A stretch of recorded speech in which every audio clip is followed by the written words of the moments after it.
Welcome back to Cool Clubs Reviews. Today we are going to check out the Titleist T300. Mark, we like this one. We like this one a lot, actually. And I was surprised, actually, last year this came out, and it's one of our top-selling irons. And Titleist usually doesn't fit in that category, top-selling iron. But it's super forgiving, kind of traditional shape, nothing square looking, crazy looking. It's got a relatively thick top line, but again, they do the same thing like it did in the other two. They kind of beveled the back edge here, so it doesn't look massive by any means. No, they got actually sandblast the front edge. I think that Yeah, helps that too. kind of helps make it look a little thinner too. So Yeah. the top little piece that's flat is sandblasted. You can almost see the line here going through where they sandblasted it. So that actually makes it look a little thinner. So they did a good job on that one. And this is just a great golf club. Like I said, last year this is one of our top 3 selling clubs probably. We put it in the game improvement. Yeah. But for the virtue of it selling like it has, we know that it's not just a game improvement iron. You look at it, it's got soft, it's got a bit more bounce than all the other models. Right. It's got a bit relatively more top line. wide sole. Not massive by any means though. No, but it's like it's soft all over, Yeah. and the chroming kind of helps that. It kind of really softens that up to the eye. The only thing that makes it look a bit game improvement is you got a lot going on. There's a fair amount of stuff back there. You can see there's but that might logo be and a bunch, and there's a lot of stuff in there. that might be the ode to what's going on with the numbers. So let's look at that. Let's right? take a look at the numbers, right? So I think the most impressive thing is the graph. This is a long iron. Yeah. Look at how tight that dispersion Yeah, is. as we talked about, as you get longer and longer out there, and this is a long one at 167.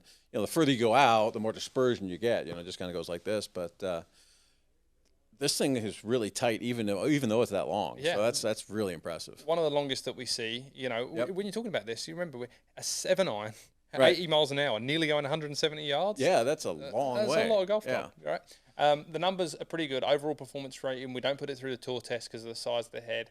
It's really good. It's up there. Yep. Stopping power, of course, there's a little trade-off with the stronger lofts, right? But I think we looked at all the lofts of the others and not trying to compare it too much, but it's a lot stronger in a loft than its sisters. Yep. And it Still gets up in the air though. it goes up, right? Yeah. Like I say, I've seen this out in the field, and it's not like a low penetrating bullet. Like Right. it comes out like you would expect a player's iron to come out. Yep.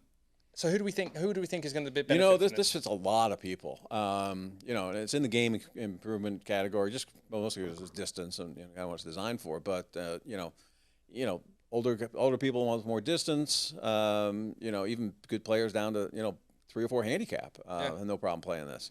But you can go up to 18 handicap, and this is pretty damn forgiving and long. So they're missing all over the face. it's a big range. They're Yep. hitting the green, Right. and it's the shape of it's not going to scare off the low handicap. No, it's one of the better looking clubs in the game improvement. Probably one of the best looking, maybe be the best looking club in the game improvement section. So it's So if you're willing to trade off maybe a few RPMs of spin, and you don't mind seeing a thicker top line, like this is somewhere to definitely look. yeah. The only downside, like I said, is stopping power is not fantastic. So if you're playing a lot of greens with forced carries and you got to carry water or bunkers and stuff, you don't hit it very far. So that might be a bit of an issue. But other than that, it's fantastic golf club. It's really one of our favorites of the year. It does fit a lot of people. Yeah.